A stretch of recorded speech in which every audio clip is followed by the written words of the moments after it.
virus.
Virus.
Virus.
Hello. Okay, is my voice here? I swear I'm never ready for these types of streams. Hello, what's up? My name is Riff, your AI companion. What can I do for you today? Augustino Serafino, welcome. Dude, what do I still call you? What was it? Ferric? Do I still call you Ferric, or do you want me to call you Augustino at this point? Yes, my voice is here. It wasn't yesterday. Hypnos had to catch me talking to nobody because my mic wasn't on. And sometimes, oh my gosh, sometimes I get pretty far into that and then I have to repeat everything, at least as best as I can to my memory anyways. I think the worst case was when I streamed with Jackal. We streamed Halo 3 ODST. We did a couple of streams to finish the campaign together. And one of them, I completely didn't turn on my mic. I was muted for the entire VOD. I'm surprised. I didn't save any of those VODs, and I didn't know about saving VODs yet at the time. Old Nemus. Got you. We'll go Tino. We'll go Tino. Let's go. I saw Stella called you Tino, and I was like, wow, she's got the nicknames for you already. They're so good at that. I'm very bad with nicknames. I just go by Rug when I'm not allowed to speak, apparently by my chat. Which I want to make some cave cat memes. I'm genuinely thinking about commissioning for a meme of just me being caveman. I think it would go really well. I'd not like the SpongeBob meme though. The SpongeBob caveman meme though, that one's pretty good. But like something custom and janky and just dumb. But I have enough like dumb looking emotes. I already have the Neko riff. I have like 4 emotes that are just me being derp, and then I have like, it's gonna just add up. I should just have a derp collection, just a derp release. Emote pack, something like that. I do want a distressed pack, just me being absolutely suffering in every emote. But then I also realized I also kind of need some happy ones low-key, because so some of these are, most of these are just like what, just being upset. Hope you've been really good though, Tino. How was your week been, dude? I've had a pretty normal week. I learned about a couple of weird, interesting things. Like IKEA is opening paid positions for their Roblox game. Did you hear about that? I swear, nothing surprises me with Roblox anymore. I've done my due diligence with Roblox. I used to program in Roblox, not like for the company, but I used to do Roblox game development as a hobby. It's stinking roller coaster. Oh no. Like a good roller coaster. Like there's loop-de-loops or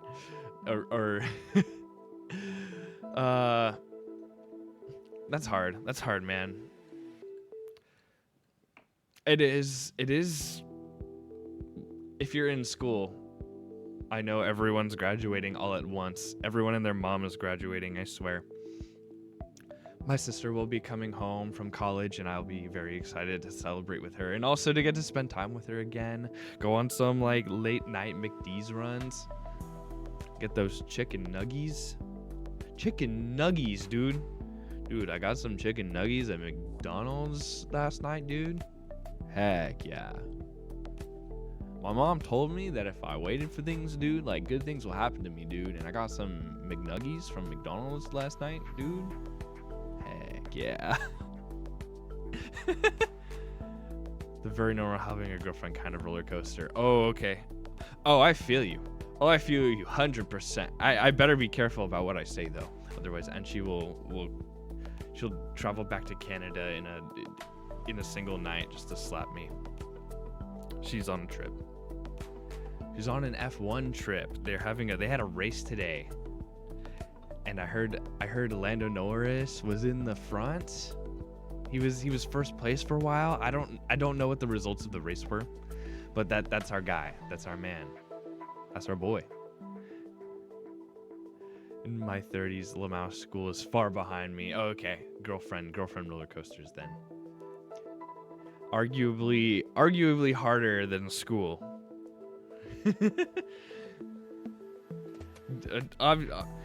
Tests in school, nah. A test to your patience, the hardest kind of test of all.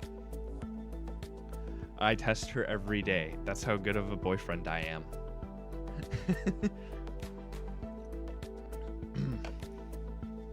So, yeah. Do I have BGM on? I can't even hear my own BGM. In fact, I should probably turn it down just a bit. Different attachment styles, trying to learn to relate to each other properly. Oh, I get that. Holy crud. Oh, I get that. We we do have different styles for especially like love languages, right? And so sometimes we'll have different expectations because we're used to doing things a way, but then we have to be okay with the other person, like with the way they are, that they show love. Like it's a complicated, weird thing that we have to learn. Yeah, which is obviously harder to learn when you're like in school. And holy crud, high school relationships, like good luck. I think I've only heard of one. I've only heard of one high school relationship in my life, like close to me, that worked out. And they're doing awesome. They're doing awesome. It's really cool to hear. That's commitment. Man must use GitHub because he knows how to commit. That is a terrible programming joke. I'm sorry you have to subscribe to this. Clingy feely feelings, give me attention boy. And she gives me my freaking breathing room girly. Oh, are you the extroverted boyfriend? Or she the extrovert? Or you can even be the extrovert. My girlfriend and I are both okay, so the first one, yeah. So my girlfriend and I are both introverts, and it's so interesting. It's so interesting. I loved our I loved our conversation. I love asking the question, who's more introverted, you or me? When I was asking Enchi.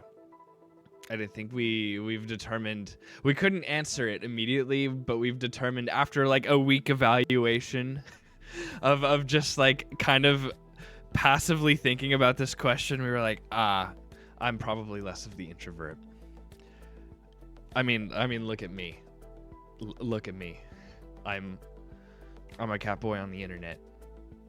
It's I will still prefer to do absolutely nothing. I will watch anime and I can absolutely entertain myself easily. I love alone time.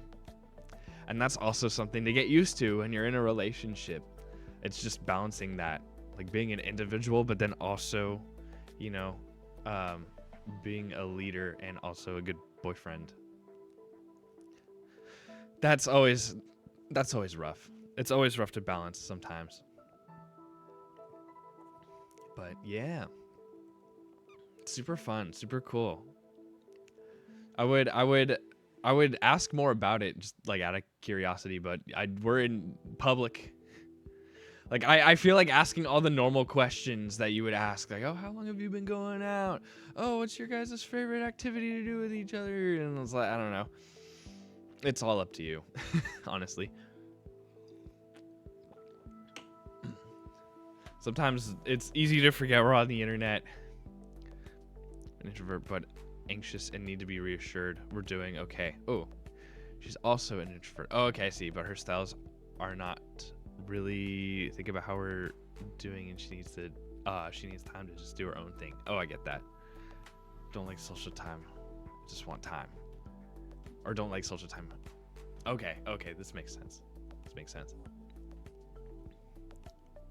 Or you just want us. Oh, I missed that. You just want us time. Got it.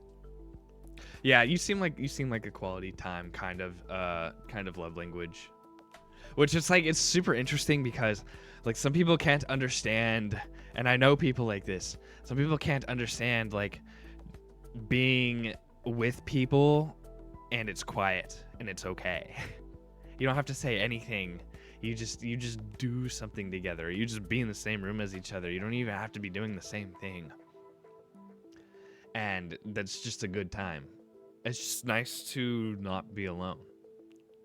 And that's just kind of what that's about. Oh, I'm okay with being alone.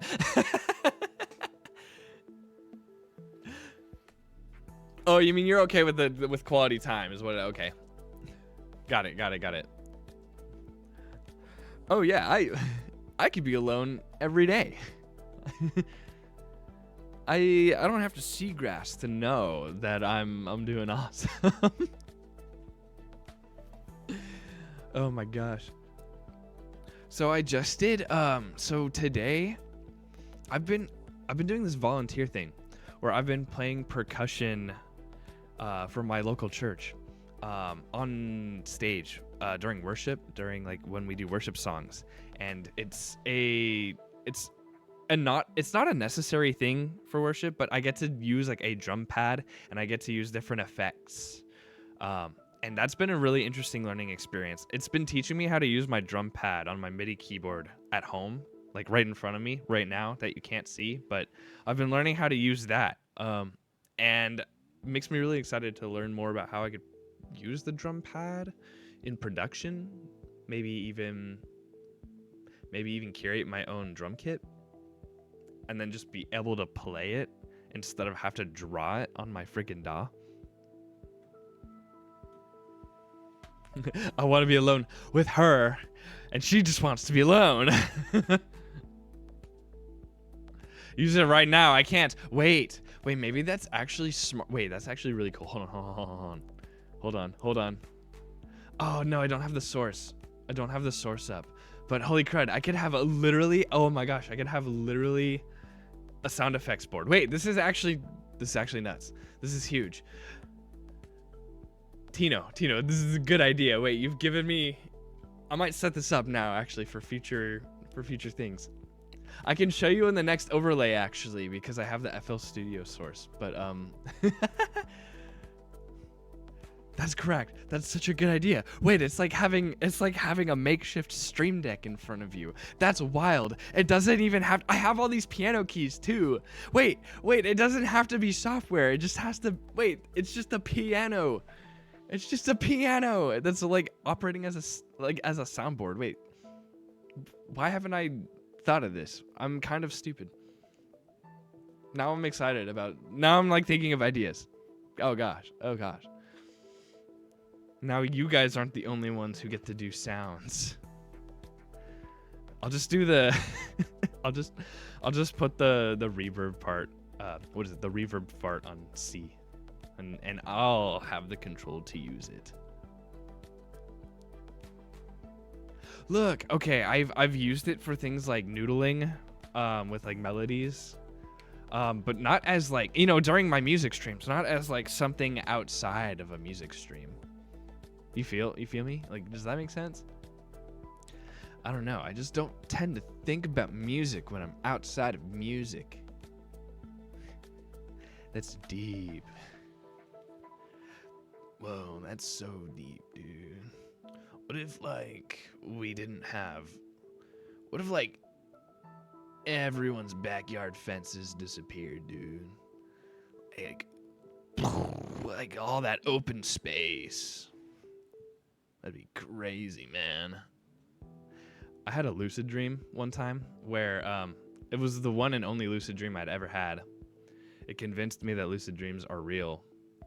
I didn't believe lucid dreaming was a thing, or like a real thing anyway, until it happened. But the dream, like in my dream, I was in my backyard and there were no fences, so I could see, like, it's weird. It's like when you're in Texas, you can see everything because the elevation's so flat.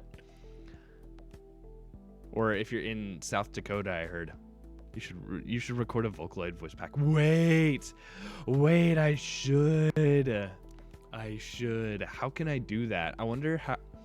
I should look into it. That actually sounds really fun. And then make a song with it.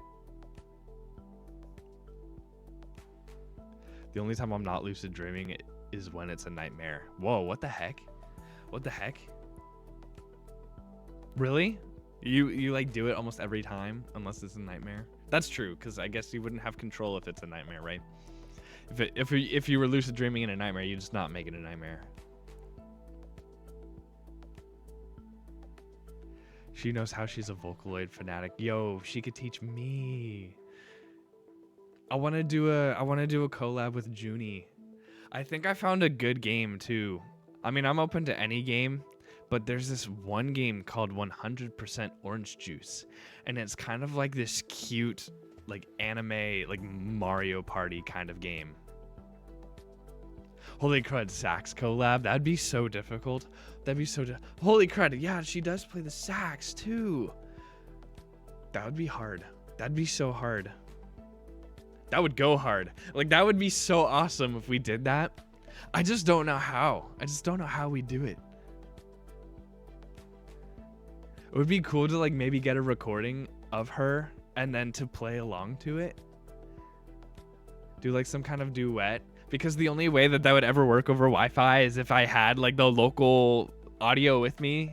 Because otherwise there'd be like terrible lag between our instruments. I know, that'd be so cool. Saxophone players have the best personalities, I gotta say. Hands down. Sax people are the coolest people I've ever met. Not biased or anything. Not biased. I just, as someone who's been in band and has played an instrument, I just know it as a fact. I mean, they're the best. They're the best kind of people.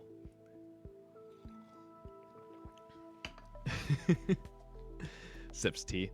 Yeah, a friend wanted me to do a vocal duet with her, and I was like, the latency though. I do want to do some kind of vocal duet, like, project thing on Twitter. Just time is my problem. There are things I want to do, but I should push myself to make time for those kinds of little duet projects or duet challenges on Twitter and stuff like that.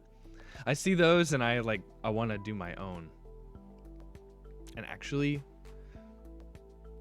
I want to do like more vocal stuff too. That's the whole point. That's the whole end goal. And I want to do more vocal stuff. So you know what? I need to kind of prune my to-do list. Not so much like get things off of the to-do list, like to check them off, but just remove them entirely because they will never get done. Like some of them are too ambitious.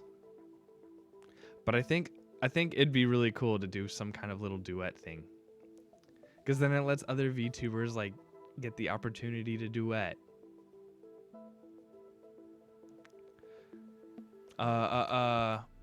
Ginny is convinced tromboners have a secret Discord they're all on because they all seem to know the same obscure non-trombone related memes. That's good. That's so good. I kind of low-key wish I had done trombone. Because a C on trombone means C actually. It's a concert C.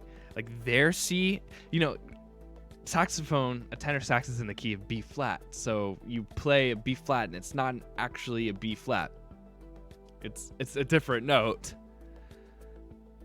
So it's actually C, I think, right? That would be a concert C. But C on trombone is C everywhere. C means C. And honestly, it would have helped me with like understanding pitch and recognizing notes if I had done an instrument like that. But then I wouldn't be as cool. Oh, I'd be lame if I did that. I'd be lame. Yo, Riv, look at the glissatar. Ginny was so offended by it. Whoa, the glissatar. What the glissatar.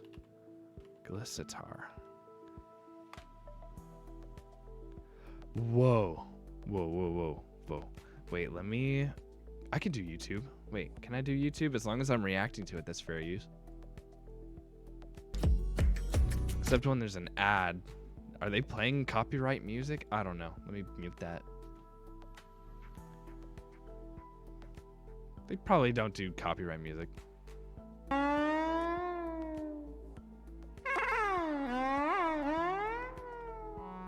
I love this. Introducing the Glissatar. I love this the first so much. Of the Glissonic family, a family of continuous. It sounds like one of those.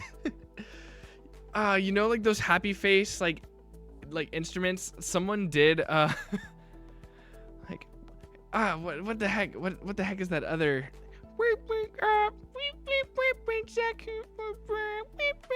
Like I don't know what the name of that instrument is actually. The automaton. Thank you. I'm so glad you knew. It sounds like this, but a professional instrument. Instruments. Glissiter is a result of years of development and is truly a love letter from musicians to musicians. The instrument is made of purple heart, a tropical hardwood. It sounds like a guitar holes, mixed with like a we piccolo have a gap on the instrument, or like a so we can bassoon. go between the Bassoon is notes just a just low, like on a violin. just a fat piccolo.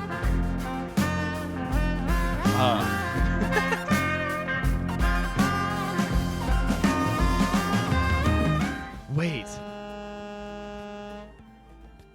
It's just a whoa. That's cool. It's just a bar. It's like oh my gosh. It's kind of like an upright bass, but with one string. It's literally, is this a string instrument technically? Do you think? Oh, there's a little bar. Whoa, there's a little like, magnet on it.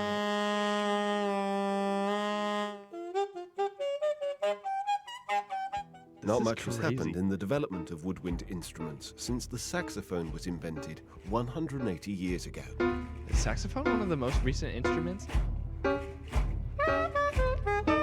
We at Glissonic are dedicated to changing this video came out by a month giving the ago. musicians a modern yet entirely acoustic. Is this an entirely woodwind new instrument? with microtonal capabilities?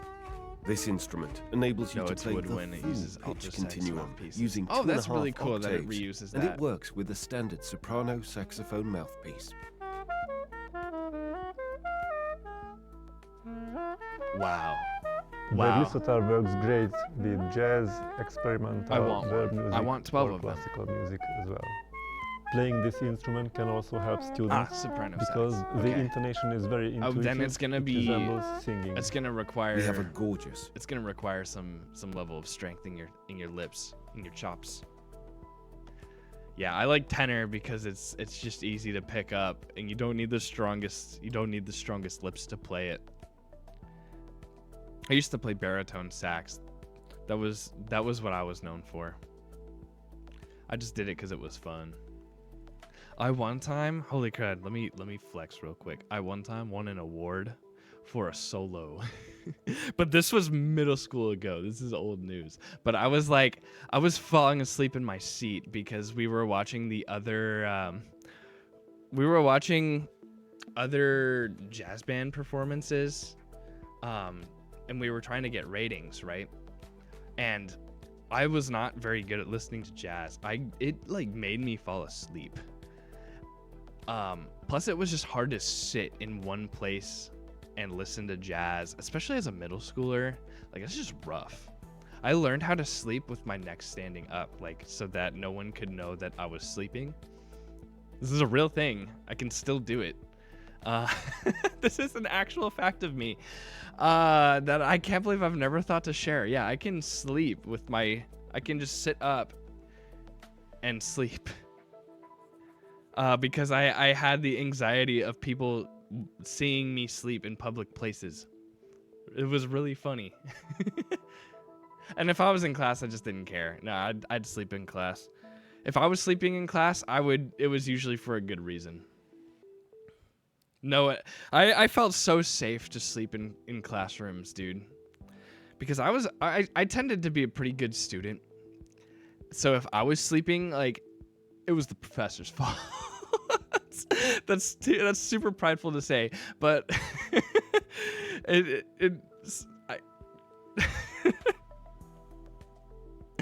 knew a guy in basic training that learned how to fall asleep while doing push-ups to mess with our drill sergeants. What?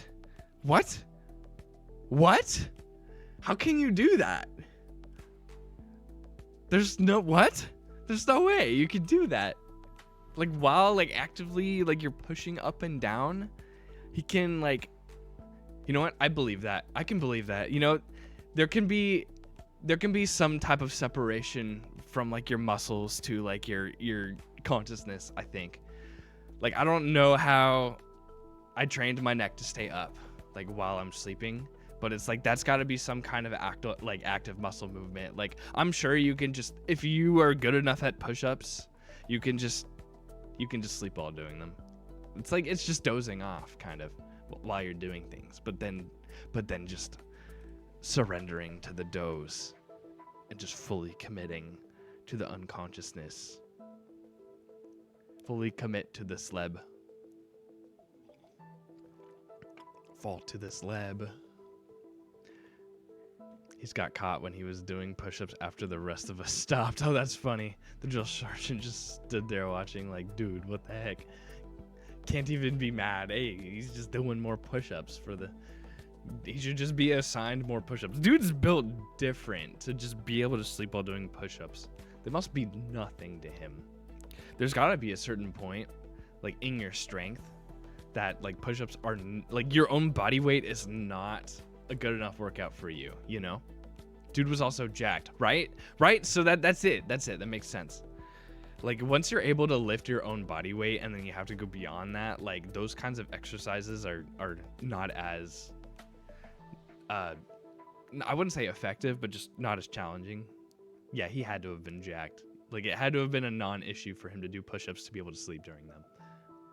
Whereas me, it is every bit of an issue the second I get into push-up position. Fun fact, guys, I quit the gym to pursue VTubing. and look at me, I'm all the better for it. Bad call. Squirrel came in. It's so funny. Yeah, I used to go to the gym pretty consistently, and then like I'm a sucker for encouragement, guys. I hope to encourage you. I hope everyone else can be, because I just had to be told by one person, like, yeah, Riff, you'd succeed at the gym, honestly. Like, you would do really well, like, given like your body type and stuff. And I was like, oh, no way. And that got to my head. And so I started going to the gym, and I was just like really encouraged to do it. It was my sister actually who encouraged me, so it was really cool. And yeah, and then I went, and then Jackal introduced me to VTubing. And then I tried to do both for a while. I'm like, this just isn't happening. I quit the gym to pursue my true dreams of being a of being a virgin gamer. I quit the gym to pursue a career of having a small number of strangers on the internet make fun of me. And she has been trying to get me to go back to the gym. She's like pleading with me. She's like, Riff, you've fallen too far off the deep end. You have to go back. And not exactly like that, but I'm trying to do a challenge this month. I'm really bad at following it though, where we do 50 deep squats a day. And I gotta do my deep squats today. I gotta, yeah. It's better than not going. Plus it's all legs, so you know, you can't make fun of me for not doing leg day, but you can make fun of me for just not doing the rest of the days. Give her the chiseled boyfriend she deserves. Dang, well, when you put it like that,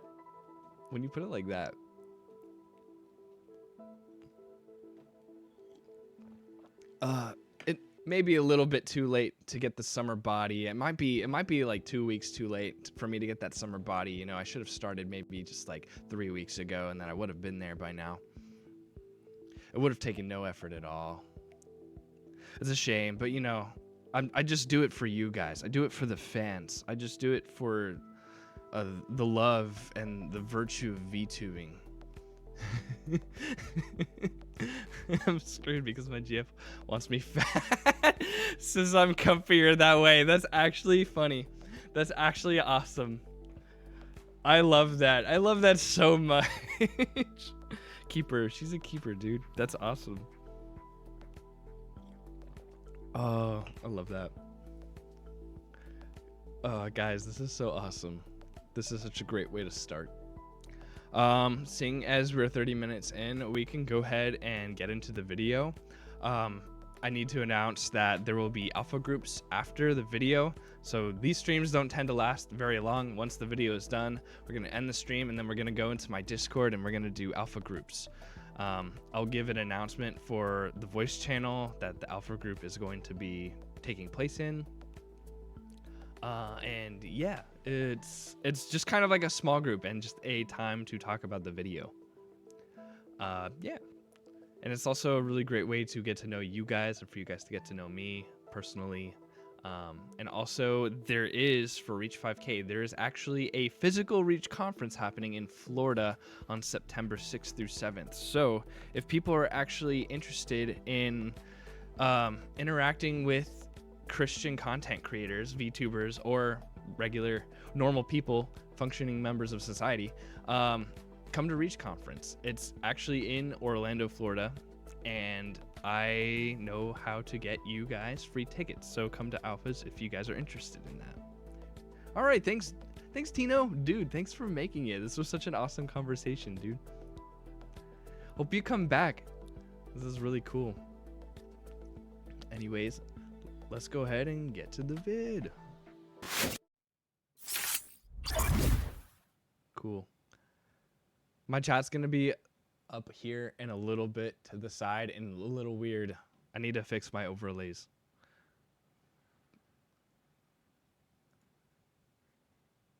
Oh, it's lagging. I'm gonna be quiet for most of it, just to let you guys watch. I'll take notes.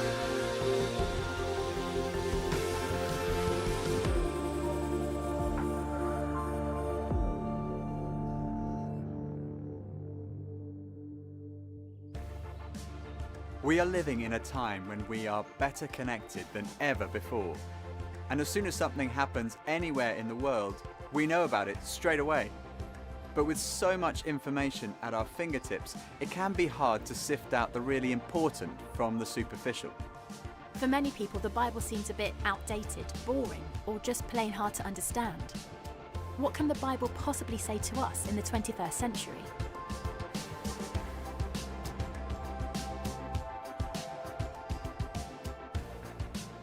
Definitely. I mean, people quote it often. There's so much like references to it, so it's kind of good to at least like know a little bit about it. It influences people's actions, so yes. To someone, and that's good for them. I don't know, I haven't read the Bible in a long time. For me, the Bible itself has never been super relevant. A little bit of it's outdated. I see the Bible as like a piece of history. The 10 Commandments, probably a lot of them are still very relevant. For the people who use it for good, I think that it is relevant. The Golden Rule, I would assume, is pretty relevant. Like if you read like Proverbs or like Psalms, there's a lot of wisdom in it. Basically, it's instruction for daily living.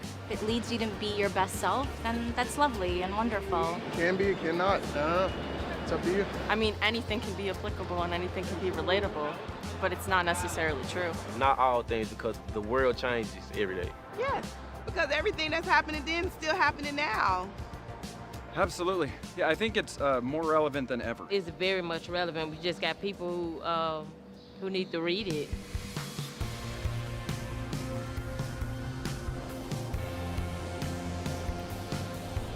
In the 18th century, the French philosopher Voltaire predicted that the Bible would become a museum piece within 100 years of his lifetime and replaced by more advanced philosophies. But today, the Bible remains the most popular book in the world, the most successful literary creation of all time. Each year, over 100 million Bibles are sold or given away. The YouVersion Bible app has been downloaded over 200 million times. The Bible is the best-selling book of the year, every year. In fact, it's so popular that it's excluded from weekly bestseller lists. The Bible would be the top seller every single week in, week out. Many people would say that the Bible is the most popular book of all time because it's also the most powerful. It has the power to change individuals and to change societies. On her coronation day, the Queen of England was handed a Bible with the words, "We present you with this book, the most valuable thing that this world affords." The Bible is incredibly precious. The writer of the Psalms describes the Bible as being more precious than gold. In fact, it's so precious that some have even risked their lives to share it with others. It was in March 2009, one day early in the morning, Marzia received a phone call from a stranger. He had some question about the car document and asked her to go to the police station. And we didn't know why and what was going to happen. But we just prayed together, and she left. She went to the police station, and I was waiting for Marzia to return from the security police. Suddenly, I heard the sound of her with a few others behind the door. Well, I saw her standing there with 3 guards. And I was so shocked when they ransacked everywhere, and they took both of us with all our belongings, like Bibles, Jesus movies, into the security police. We had long hours of interrogation. I believe it was in the first day that he threatened us to physical torture. In that dark cell in the basement, we just hugged each other. We said goodbye because we thought it was our last day on earth, and we were so scared. I remember the only thing that we could do in that dark cell in those moments was just praying for each other. We met each other for the first time. It was 2005. And after finishing our theology courses, we both felt that we had the same passion about our country, to return to our country and to share this message with our people. That's why, even though we knew that how much is dangerous, we decided to go. And we called our pastor. He was in London, and we asked him to send thousands of Bibles. And it wasn't easy for them. And we received those New Testaments, and we started our first mission. And usually at night we carried about 140 New Testaments in our backpack and put them in the mailboxes. I remember sometimes it was during the winter. We had to walk for long hours, for about 8-9 hours, and after almost 3 years we could distribute 20,000 New Testaments. There are some stories, amazing stories, that how God protected us, and we could see his miracles. We were distributing Bibles, we were talking to people, and we were having these 2 house churches in our own apartment, and we knew that it was risky. We spent almost 9 months in prison, and 14 days we were separated. We were staying in solitary confinement. And I can say during those 9 months, we had almost about 10 trials, 10 courts. And in each court, the judges and our interrogators would threaten us to execution by hanging. And they wanted to put pressure on us to deny our faith in Jesus. We didn't have Bible with us, but we learned how to live with the verses of Bible. And every day we were praying and asking God to give us this power to live those verses and to show him through those through our behaviors to prisoners. It was almost at the 9 months that we heard that we had many supports from different parts of the world, and because of all these supports, the government had to release us, unlike their desires. And you know, Marzia mentioned about those Bibles that we were distributing. At that time, we were just praying for those Bibles. We didn't know who would get those Bibles. And I remember it was 2 years ago. We were in Australia, and we were invited to a church. After our speech, a couple came up on the stage, and they were both of them, they were crying, and they started to share their stories. They said that the wife found one of those Bibles that we put in their mailboxes, and they found the Bible, and the whole family came to Christ just by reading that New Testament that we put in their mailboxes. The Bible is inspired by God. The Apostle Paul writes, all Scripture is inspired by God. The word he uses there, literal translation of the Greek word, is God-breathed. All Scripture is God-breathed. Why do I believe that the Bible is inspired by God? Well, to put it simply, and this is an oversimplification, it claims to be, it seems to be, and it proves to be. It claims to be, this is an example, Paul says, all Scripture is inspired by God.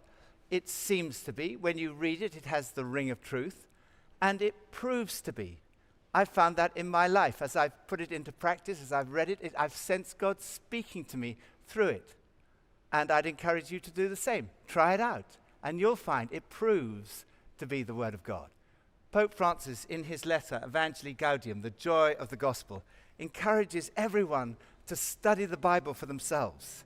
He says, "We do not blindly seek God or wait for him to speak to us first, for God has already spoken. And there is nothing further we need to know which has not been revealed to us.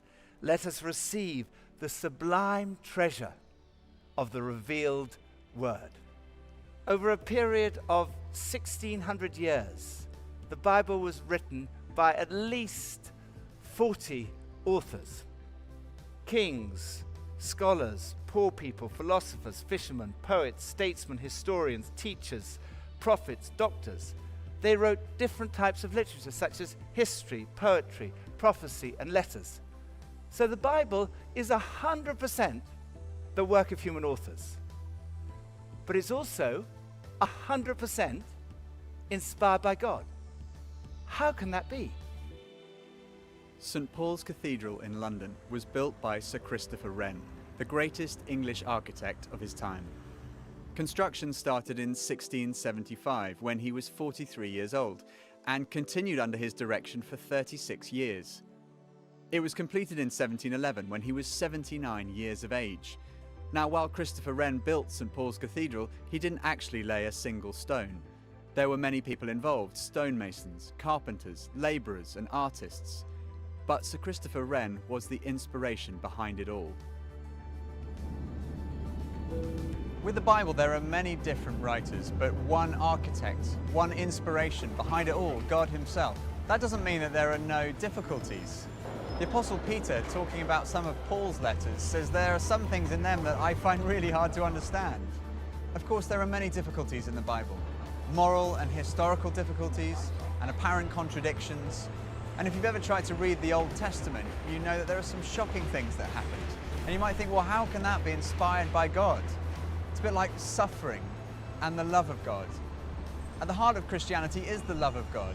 But then you look at the world and you see this massive amount of suffering, and you think, how can you hold together the love of God and suffering in the world? It's not easy. And similarly, how can you hold together the inspiration of Scripture and the difficult stuff that we come across in the Bible? Some of these contradictions can be overcome by understanding the type of literature that you're reading and the context that it was written in. And Jesus is the key to interpreting what we read. Jesus is love.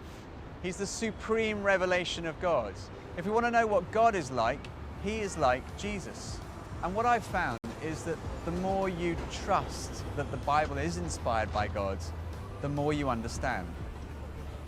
The primary way in which God communicates with us is through the Bible. It's his revelation. Sometimes people say, well, if there's a God, why doesn't he show himself? Why doesn't he reveal himself? The answer is, he has. First of all, God has revealed himself through creation. The psalmist says, "The heavens declare the glory of God.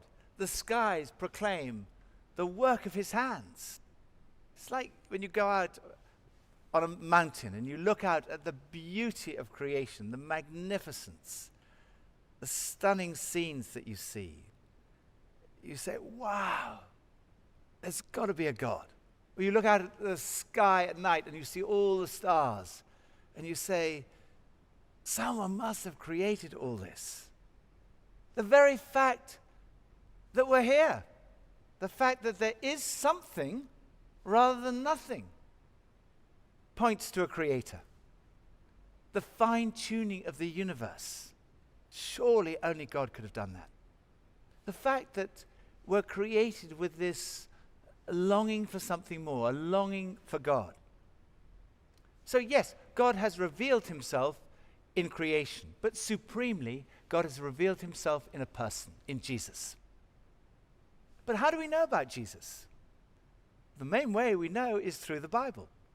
The New Testament is obviously about Jesus. But the Old Testament also, once you begin to look at it through the lens of Jesus, you see that too is all about a person, the person of Jesus. So science is the exploration of the way in which God has revealed himself through creation. That's why science is so important. It's so amazing. It's so exciting. And theology is an exploration of how God has revealed himself in Jesus and in the Bible. So there should be no conflict between science and faith. There's a widespread impression in the public that science and God don't mix. And that's curious, because if you think of the rise of science in the 16th and 17th centuries, all its pioneers believed in God. In fact, they were Christian in some sense or other. You talk about Galileo, Kepler, Newton, and so on. Kepler famously said, "We're thinking God's thoughts after him." So far from their belief in God hindering their science, it was the very motive that drove it. Because they believed in a creator, a rational spirit behind the universe, they thought that science was worth doing, and so they did it. So I'm not remotely embarrassed at saying I'm both a scientist and a Christian, because arguably Christianity gave me my subject. We study God's revelation both in the natural world and in Scripture with the minds that God has given us. And I believe there's no conflict ultimately between those two sides properly understood. It's clear from the Gospels that Jesus viewed the scripture in the Old Testament as inspired by God. For him, what the scriptures said, God said. And this is a view held almost universally by the worldwide church through the ages, that the Bible is inspired. It's our authority on how to live. St. Paul says the Bible is useful to teach us what is true and to make us realize what is wrong in our lives. It corrects us when we are wrong and teaches us to do what is right. The Bible is full of practical wisdom and principles for relationships, how to love and forgive others, and advice on healthy living, working, bringing up children, taking care of the elderly relatives and that kind of thing. It gives us boundaries and guidelines to help us get the most out of life. And you might think, well, that just sounds like a rule book.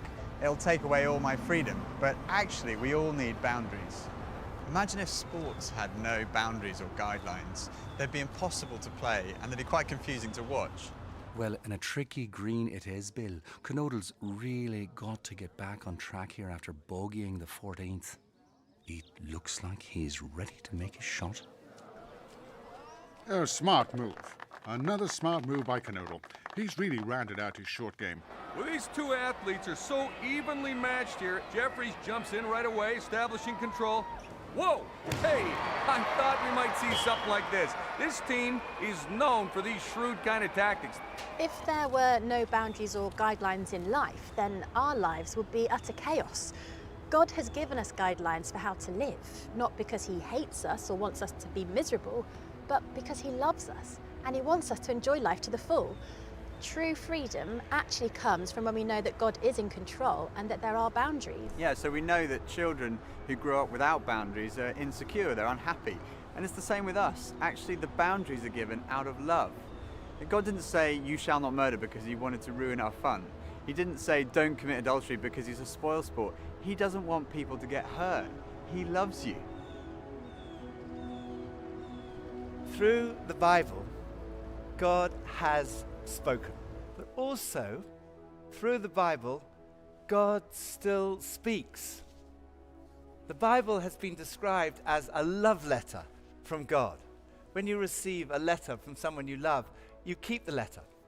I've kept every single letter that my wife Pippa has ever written to me. Not because the letters are important, but because of the person who wrote it. And Jesus said this, "You diligently study the scriptures because you think that by them you possess eternal life. These are the scriptures that testify about me. Yet you refuse to come to me to have life." And the Bible is a communication from the person we love.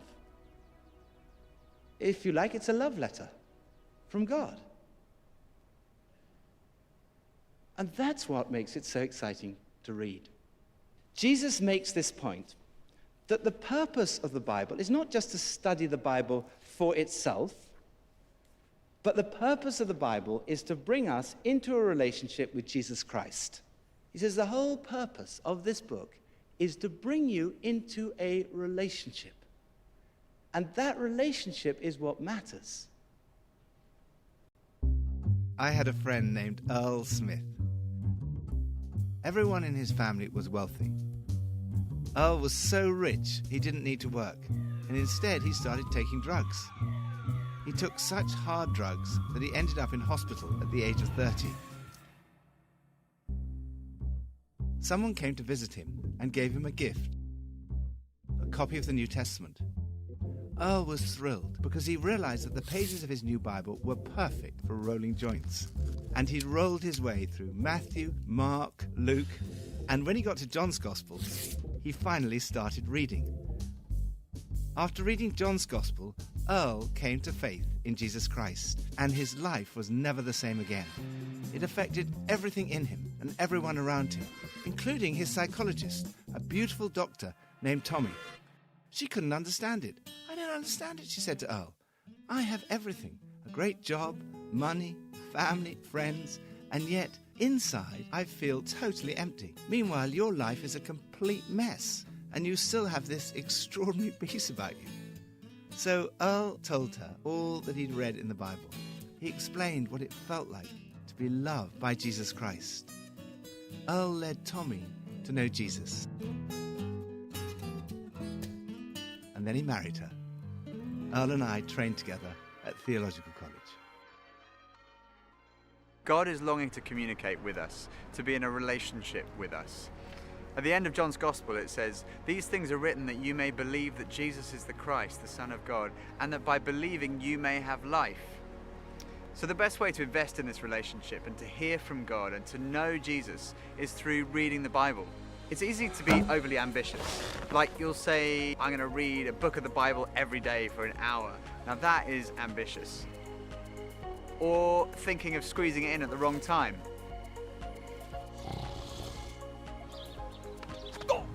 So, for example, you could take 10 minutes in the morning, make some breakfast, and then read a few verses. And then you need to find a place where you won't be distracted. The most important thing you need is a plan. Decide what you're going to read. I suggest starting with one of the Gospels, the 4 books about Jesus' life in the New Testament. Or you could download a Bible reading plan like the Bible in 1 year. There are many ways to read the Bible. You just need to find one that works for you. And just keep it very simple. Read a few verses, pray, and ask God to speak to you. And then think about what the verses mean to you. What do they say about God's character? What encouragement can you take from it? How does it guide you in life's choices? What might God be asking you to do differently? And how can you put it all into practice? And don't worry if you come across difficulties or bits that you don't really understand. I found it's a bit like a crossword puzzle. You start with a clue, and sometimes you come across one that you can't really answer. But you don't stop. You move on to the next clue, and maybe that's a bit easier, and then you start to fill in a few of the clues. And that gives you the letters that help you to understand the more difficult ones. And I found it's a bit like that with the Bible. I wrestle with all this stuff, and the more I wrestle with it, the more I begin to understand other bits that I'm reading. And if you expect God to speak to you through the Bible, then He will. It's exciting to know God and to communicate with Him in that way. Over the last 40 years that I've been a Christian, I've read the Bible practically every day. Not because I feel I have to, it's because I love it. It's like, why do I eat breakfast every day? Because I like it.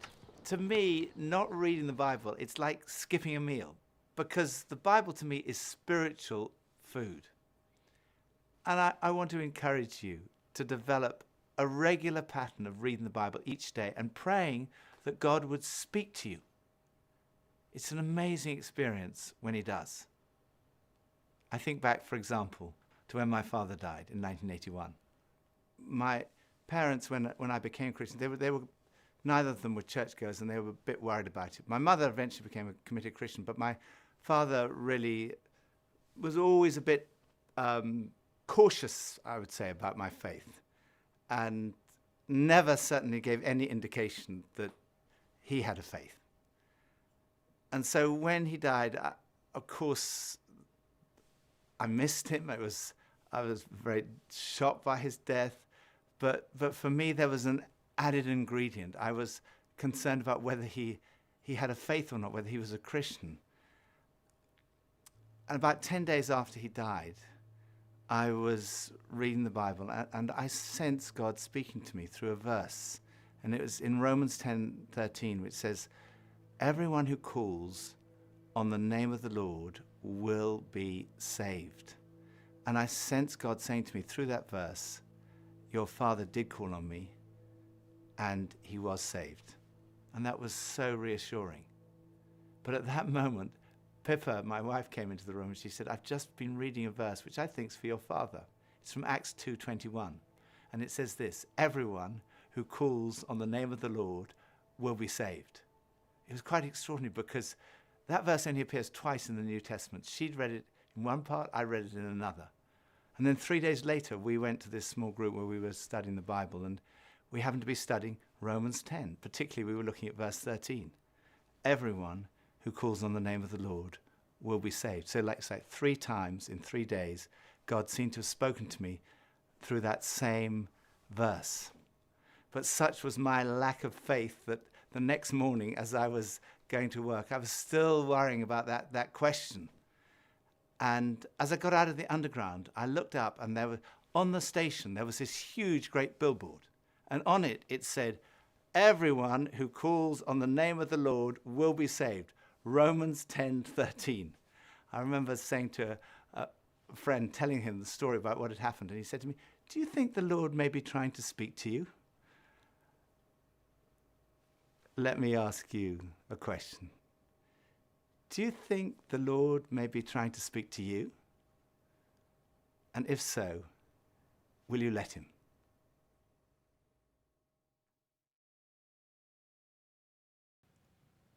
Awesome.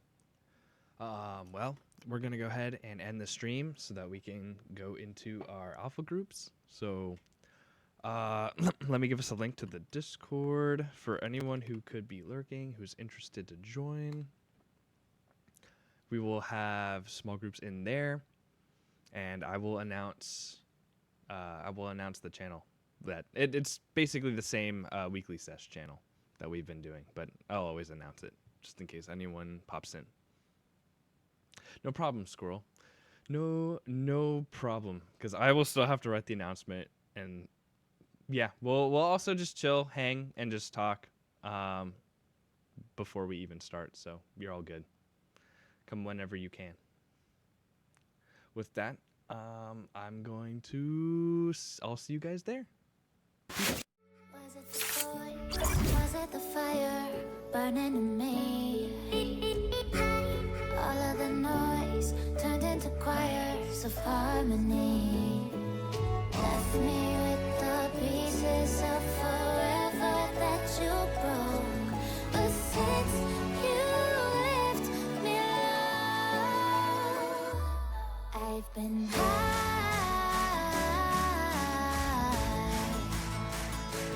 I've been high.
it the voice? Was it the fire burning in me?